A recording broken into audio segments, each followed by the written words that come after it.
The faux leather of the restaurant booth felt sticky against Alara's clammy skin. Across the table, a man named Chad, whose profile picture had been at least 10 years and 30 pounds out of date, droned on about his crypto portfolio. Alara's focus, however, was locked on the single, crisp $5 bill and two worn $1 bills tucked inside her wallet. $7. That was the entirety of her worldly wealth until her freelance design payment cleared, which could be days away. So, I told the guy, if you're not willing to risk it all, you don't deserve the rewards, Chad said, punctuating his statement with a self-satisfied smirk. He hadn't asked her a single question about herself in the 45 minutes she'd been trapped here. Alara forced a nod, her stomach a knot of anxiety. Her best friend, Sarah, had sworn this was a good idea. He's a bit of a blowhard, but he's decent, she had said. He'll buy you a nice dinner, and Lord knows you need one. Sarah knew about the dwindling can of formula for her son, Leo. She knew about the eviction notice taped to her apartment door. A free meal was no longer a luxury. It was a survival tactic. I'm just going to use the restroom, Chad announced, pushing his chair back abruptly. Order me another bourbon when the waiter comes by. Alara watched him weave through the tables, his gait a little too confident for a man wearing a shirt that strained at the buttons. The waiter appeared almost instantly, a young man with kind eyes. Another bourbon for the gentleman? He asked. Yes, and I'll just have a water, please, she said, her voice barely a whisper. She couldn't risk adding anything to the bill. Her own plate, a modest chicken salad, was already an extravagance she felt guilty about. Every bite she took was a bite Leo wasn't getting in the form of his specialized, hypoallergenic formula. 5 minutes stretched into 10, then 15. The second bourbon sat untouched, sweating onto the white linen tablecloth. A cold dread began to seep into Alara's bones. She pulled out her phone, her fingers trembling as she opened her messaging app. No new messages. She looked around the opulent dining room, with its dark wood and low, golden light. People laughed, clinked glasses, and enjoyed meals that cost more than her weekly grocery budget. She had never felt more out of place, more like an imposter. The waiter returned, his kind expression now tinged with pity. Ma'am, has your companion returned? He might have stepped out to take a call, she lied, the words tasting like ash. But they both knew the truth. Chad wasn't coming back. He had stuck her with the bill. A bill that, with his steak and 2 bourbons, would easily be over $100. $100 might as well have been $1 million. Panic clawed at her throat. She could feel the stares of the other diners, the weight of their judgment. The single mother, abandoned on a date, unable to pay. The humiliation was a physical force, pressing down on her chest and making it hard to breathe. She had $7. It wouldn't even cover the tip. From a secluded corner booth, Damien Sterling watched the scene unfold. He had noticed the woman the moment she walked in. There was a quiet strength in her posture that was at odds with the weary look in her eyes. He had also noticed her date, a pompous man whose voice carried across the restaurant.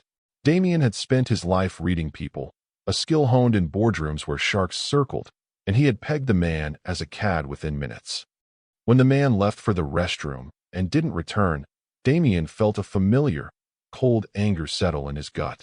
It was the injustice of it, the casual cruelty. He watched the woman's shoulders slump, saw the subtle tremor in her hands as she stared at her phone. He saw her pride warring with her panic. He knew that look. It was the look of someone cornered by the world.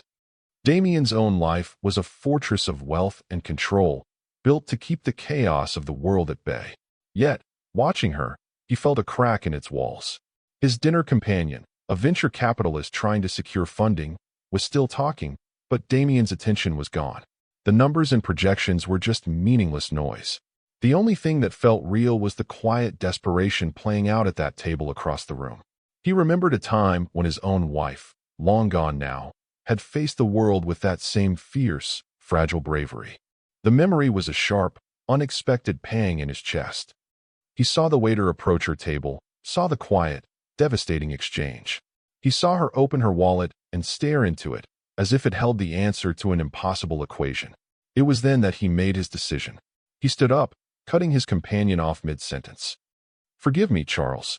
A pressing matter has come to my attention. Before the other man could react, Damien was already moving, his steps silent and purposeful on the plush carpet. Alara's mind raced. She could try to explain, beg the manager for mercy. Maybe she could leave her driver's license, promise to come back with the money. But where would she get it? Her landlord was already threatening to change the locks. The last of her savings had gone to Leo's doctor visit last week. There was nothing left. She was reaching for her wallet, about to pull out her pathetic $7 and begin the most humiliating conversation of her life, when a deep voice spoke from beside her. "I trust everything was to your satisfaction this evening." She looked up into the face of a man who seemed carved from a different reality. He was tall, dressed in a perfectly tailored dark suit that probably cost more than her rent. His face was all sharp angles and quiet authority, his dark hair lightly peppered with silver at the temples. His eyes, a startlingly intense shade of gray, held no pity, only a calm, unreadable focus. I'm sorry," she stammered. He gave a slight nod toward the waiter, who was hovering nearby. "Put this table's bill, and whatever she would like for dessert, on my account. My name is Sterling." The waiter's eyes widened in recognition. "Of course, Mr. Sterling. Right away." Alara stared, dumbfounded, as the waiter scurried away. "You don't have to do that," she said, her voice tight with a mixture of relief and mortification. She hated being a charity case. "I'm aware," he said simply. He gestured to the empty chair across from her. "May I?" Too stunned to refuse, she just nodded. He sat down, moving with an easy grace that spoke of immense confidence. He didn't look at her like she was a damsel in distress. He looked at her like a business associate. That was an unconscionable thing for him to do, Damien said, his voice a low baritone. "I'll be fine," she insisted, her pride flaring up. "I would have figured it out." "I have no doubt," he replied, and for the first time, she felt he was actually seeing her, not just her situation. "But you shouldn't have to," he paused, his gaze unwavering. "I overheard your date mention you were a graphic designer." Alara flinched, remembering Chad's dismissive tone. "Oh, so you're one of those artists," he'd sneered. "Tough to make a real living with that." "I am," she confirmed, her chin lifting slightly. "My company is in the process of a major rebranding for a new subsidiary. We've been unimpressed with the pitches from the larger firms. They lack a human element. A soul." He slid a sleek, black business card across the table. "Sterling Enterprises. I'm the CEO. I would like to offer you a freelance contract to submit a design proposal. The initial contract fee is $50,000, payable upon signing." Alara's breath caught in her chest. She stared at the card, then back at his face, searching for the punchline. $50,000? It was a laughable, impossible number. It was a lifeline she couldn't even have dreamed of. "Why?" she asked, her voice raw. "Why would you do that? You don't know me. You don't know if my work is any good." "I'm an excellent judge of character," Damien said, his expression unreadable. "And I have a feeling you have a perspective my company desperately needs. My assistant will email you the preliminary brief tomorrow. All we need is your contact information." Suspicion warred with the overwhelming wave of hope. This was too good to be true. Men like him didn't just hand out fortunes to strangers in restaurants. There was always a catch, always a price. She had learned that lesson the hard way. I don't understand," she said. "You don't have to understand," he replied gently. "Just say yes." She looked from his impossibly calm face to the business card. $50,000. It would mean a new apartment. It would mean a pantry full of Leo's special formula. It would mean security. It would mean she could breathe again. Against every cynical instinct she possessed, she gave him her email address. The next day, just as he had promised, an email arrived with a contract and a creative brief. By noon, $50,000 was sitting in her bank account. Alara stared at the number on her phone screen until her eyes blurred with tears. She paid her back rent, bought 6 months' worth of formula for Leo, and for the first time in over a year, she slept through the night without the crushing weight of financial terror on her chest. She threw herself into the project, working with a feverish intensity she hadn't felt in years. It wasn't just about the money anymore. It was about proving him right. Proving to herself that she was more than just a struggling single mother. Her designs were bold, intuitive, and deeply human. She poured all of her struggle, her hope, and her resilience into the branding concept. A week later, she presented her work to Damien in his cavernous office overlooking the city. He listened intently, his gray eyes fixed on her presentation. He didn't interrupt. When she finished, a heavy silence filled the room. "This is exceptional," he said finally, his voice holding a note of genuine surprise. "It's precisely what I was looking for and couldn't articulate." He stood and walked to the window, his back to her. "I'm terminating our search. The project is yours. I want to offer you a full-time position as head of creative development for this new division." The salary he named was more than she had ever made in a single year. It was a new life, handed to her on a silver platter. But the suspicion lingered, a small, cold knot in her stomach. It was all too easy, too perfect. Over the next few weeks, Damien's presence in her life became a constant. He insisted on having a car service pick her up and drop her off each day. When he found out her apartment building had a broken elevator, he had his assistant find her a new, beautiful condo in a secure building, paying the first 6 months' rent as a signing bonus. He even had a top-of-the-line crib and a supply of Leo's formula waiting for her when she moved in. Every act of kindness felt like another brick in a gilded cage she didn't understand. He was always respectful, never crossing a professional line, yet his concern felt intensely personal. He would ask about Leo, his face softening in a way she rarely saw. He seemed to know what she needed before she did. The breaking point came one rainy Tuesday afternoon. She arrived home to find a delivery of brand-new, high-end baby supplies, a stroller, a car seat, clothes. It was too much. This wasn't a signing bonus. This was something else entirely. She marched back to the office, her heart pounding with a righteous fury, and stormed past his stunned assistant. She found Damien on a conference call, but she didn't care. "We need to talk," she said, her voice shaking. He looked up, excused himself from the call without missing a beat, and gestured for her to sit. "Alara, is everything all right?" "No, it's not all right," she burst out, her control finally snapping. "The condo, the car service, and now all of this. This baby stuff. What is this, Damien? What do you want from me? I'm not some project for a bored billionaire to fix. If you expect something in return for all this, you should just say it now, because I can't live like this, waiting for the other shoe to drop." Damien's face, usually a mask of calm composure, seemed to crumble. The authority vanished, replaced by a deep, hollow pain that stunned her into silence. He looked broken. He walked slowly to his desk and picked up a silver frame that always faced away from the room. He turned it around and placed it in front of her. It was a photo of a smiling woman with warm, kind eyes, holding a newborn baby wrapped in a blue blanket. "That was my wife, Annalise," he said, his voice thick with an emotion she couldn't name. "And our son. His name was Leo." The air left Alara's lungs. "Was?" she whispered. "There were complications after his birth. An infection. We lost him when he was 3 months old." Damien's gaze was distant, lost in a memory that was clearly still raw. Annalise was never the same. The grief consumed her. She passed away in a car accident a year later. The police said it was an accident, but I know she just gave up. He finally met her eyes, and the pain in them was so profound it was like looking into an abyss. "The night I saw you in that restaurant, you were fighting so hard for your son, for your Leo, and all I could see was Annalise. All I could think was that I couldn't save my family, but God help me, I could help yours. It was never about you, Alara, not in the way you think. It was about him." Her anger evaporated, replaced by a wave of overwhelming empathy. The pieces clicked into place, his obsession with her and Leo's well-being, the almost paternal way he watched over them. It wasn't a power play. It was a penance. "Damien," she said softly, her heart aching for him. "I'm so sorry. That confession changed everything." The suspicion was gone, replaced by a fragile, tentative trust. A bond formed between them, forged in shared grief and a mutual desire to protect Leo. Damien became a fixture in their lives, not as a benefactor, but as a friend. He'd stop by to see Leo, and the joy on his face as he held the baby was genuine and heartbreaking. For Alara, seeing the tenderness beneath his stoic exterior was disarming. She started to see the man, not the billionaire. Their professional relationship flourished as well.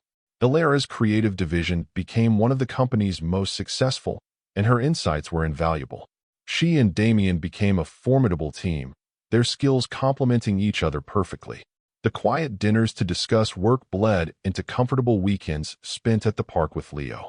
She found herself falling for him, for his quiet strength, his hidden vulnerability, and the kindness he tried so hard to disguise as corporate strategy. But as their new life began to feel real, a shadow from Damien's past emerged. Marcus Thorne, a former board member Damien had forced out for embezzlement and insider trading, had been watching Damien's recovery with bitter resentment. He saw Alara and her son not as a new family, but as a new weakness to be exploited. The attack was insidious. A story appeared on a notorious gossip blog, complete with grainy photos of Alara and Damien at the park. The headline screamed, "Grieving billionaire Damien Sterling preyed on by scheming single mom." The article painted Alara as a manipulative gold digger, using her son as bait to trap a vulnerable, wealthy man. It hinted at a sordid history, fabricating details that were just plausible enough to be poisonous. The story spread like wildfire. Alara was horrified. The carefully constructed life she had built felt like it was turning to glass, ready to shatter. At work, she felt the stares and whispers. Old insecurities came rushing back. Damien was livid. "This has Marcus Thorne's fingerprints all over it," he seethed, pacing in his office. "He's trying to destabilize me before the annual shareholders meeting. He wants my company, and he's using you to get to it. What do we do?" Alara asked, her voice small. "We fight," Damien said, his eyes blazing with protective fire. "He wants to play dirty? Fine. But he underestimated you." The next attack was more direct. A major project file from Alara's division was leaked to a competitor. Digital forensics traced the breach back to her computer terminal. It was a clear frame-up, designed to discredit her professionally and make her a liability to the company. "He's trying to isolate you from me," Damien explained, his jaw tight. "If the board thinks you're a corporate spy, they'll pressure me to fire you." Instead of backing down, Alara felt a surge of defiance. "He may have framed me, but he's sloppy," she said, her mind already working. "The files he leaked were part of the rebranding campaign. I designed them. I know every pixel. Let me see the leaked files and compare them to my original server copies." They spent the entire weekend in the office, poring over metadata and design files. Damien ordered food, took turns watching Leo, who played happily on a blanket in the corner, and watched Alara work with a growing sense of awe. She was brilliant, her focus absolute. Finally, late on Sunday night, she found it. "There," she said, pointing at the screen. "It's a watermark. A digital artifact embedded in the background layer of the logo. It's almost invisible, but it's there in the leaked file. It's a custom asset I created, but this version, it's slightly different. It's an earlier draft, one that I only ever sent to one person for preliminary approval." "Who?" Damien asked, leaning in. "The head of the marketing firm we were consulting with before I came on board," Alara said, her eyes lighting up with understanding. "A firm that Marcus Thorne secretly holds a majority stake in." It was the smoking gun they needed. Marcus hadn't just stolen the file from her computer. He had used an old version he already possessed from his associate and framed her with it. He was arrogant and hadn't thought anyone would notice such a tiny detail. The shareholders' meeting was a corporate battlefield. Marcus Thorne, leveraging the negative press and the leaked data, made a motion for a vote of no confidence in Damien's leadership. Citing his compromised judgment and lax security, he delivered a venomous speech, painting Damien as a man blinded by a conniving woman. When he finished, Damien didn't respond directly. Instead, he said, "I'd like to yield my time to our head of creative development, Alara Vance." A murmur went through the room as Alara walked to the podium, poised and confident. She didn't defend herself. She attacked. With cold, clear precision, she laid out the digital evidence, displaying the corrupted watermark on the main screen for everyone to see. She traced its origins directly back to Marcus's proxy company. She turned his accusation of corporate espionage back on him, proving he was the source of the leak. The room was silent, then erupted into chaos. Marcus's face went white with fury and disbelief. He started shouting, calling her a liar, but it was too late. The evidence was irrefutable. "Security," Damien said calmly into his microphone. "Please escort Mr. Thorne from the premises." As Marcus was led away, still sputtering threats, the board gave Damien a standing ovation. But Damien was only looking at Alara. He walked to her, took her hand, and led her from the chaotic boardroom into the quiet of his office. The adrenaline from the confrontation faded, leaving them in a charged silence. He stood before her, his gray eyes filled with an emotion that went far beyond gratitude. "You saved my company," he said, his voice soft. "We saved it," she corrected gently. "No, you did," he insisted. He reached out, his hand gently cupping her cheek. "Alara, when I first met you, I told myself I was helping you because of my past, because of my Leo. And maybe that was true at first, but it hasn't been true for a long time. I'm not trying to replace what I lost. I'm trying to build something new. With you." Tears welled in Alara's eyes. "Damien, I love you," he said, the words simple, direct, and filled with a universe of meaning. "I love your strength, your brilliance, and your heart. I love the way you fight for what you believe in. And I love your son as if he were my own." She didn't need to say anything. She simply leaned in and kissed him, pouring all of her fear, her relief, and her own deep, burgeoning love into the act. It wasn't a kiss of gratitude. It was a kiss of equals, of partners, of survivors who had found their safe harbor in each other. 1 year later, the city lights twinkled below Damien's penthouse apartment, which was now their home. The living room was filled with the soft laughter of friends and family. Balloons bobbed at the ceiling. In the center of it all was a small boy with a shock of dark hair, his face smeared with chocolate from the birthday cake in front of him. Leo clapped his hands with delight as everyone finished singing. Damien knelt beside his high chair, his arm wrapped securely around Alara's waist. He looked from Leo's beaming face to hers, his eyes shining with a happiness she had once thought him incapable of. Alara was no longer just an employee. She was a senior partner, her name on the door of the company's most innovative division. But her greatest title was the one she shared with Damien. They were a family. Later that evening, after the guests had gone and Leo was sleeping soundly in his room, Alara stood with Damien on the balcony, looking out at the sprawling metropolis. She leaned her head against his shoulder, feeling the steady beat of his heart. "What are you thinking about?" he asked, his voice a low rumble against her ear. She smiled, a soft, secret thing. "I was thinking about a restaurant," she said. "About a terrible blind date, a $100 bill I couldn't pay, and the $7 in my wallet." He tightened his arm around her, pulling her closer. "The worst night of your life?" "No," she whispered, turning to look up at him, her heart full to bursting. "The best. It was the night my real life began. It was the night a stranger saw her at her lowest and didn't see a victim, but a survivor. And in saving her, he had, finally, saved himself too."